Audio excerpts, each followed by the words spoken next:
Песня куліка. О, як яны спяваюць ранняй вясной, як стараюцца адзін перад адным гэтыя балотныя, даўганогія і даўгадзюбыя птушкі, то заліваюцца салаўём, то бестурботна высвістваюць шчымліва душэўныя, лёгкія і чыстыя мелодыі, то нечакана замаўкаюць. Песню куліка Іван Рыгоравіч Пырко, не блытаючы, пазнае ў вялікім птушыным хоры. Гэта песня кахання, якая кранае самыя патаемныя струны душы.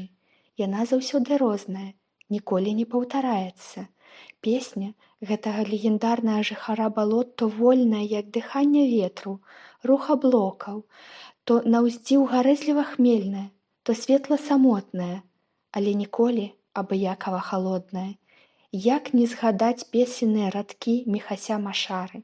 Мілы мой, прыйдзі ў суботу, як заświszczуць кулікі, адчыню сама вароты і спаткаю ля ракі. Быў час, кахалі і нас, уздыхае Іван Рыгоравіч. Яна ўжо ніколі не адчыніць вароты іх катэджа ў Калінкавічах. Ён не пачуе яе звонкі голас. Разам выгадавалі 3 сыноў, дачку Алену.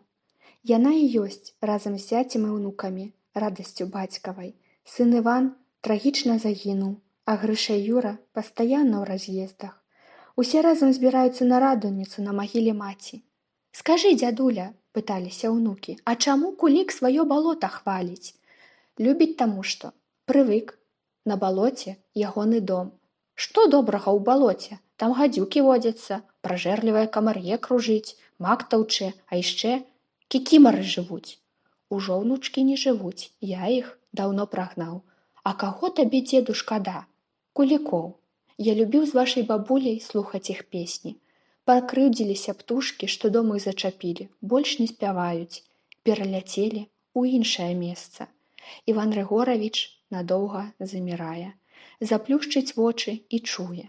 Высвістваюць сваю песню кулікі. Яна на гэты раз трывожна-журботная, ад яе вее непрыхаванай самотай. І тая светлая журба самота вяртае ў майскае юнацтва, калі добра спалася, елася і яшчэ хацелася, а пальцы моцна сцісквалі рычагі яго жалезнага каня. Здавалася, ён вось-вось стане на дыбы і, як сапраўдны лятак, памкне ў нябесную сінечу.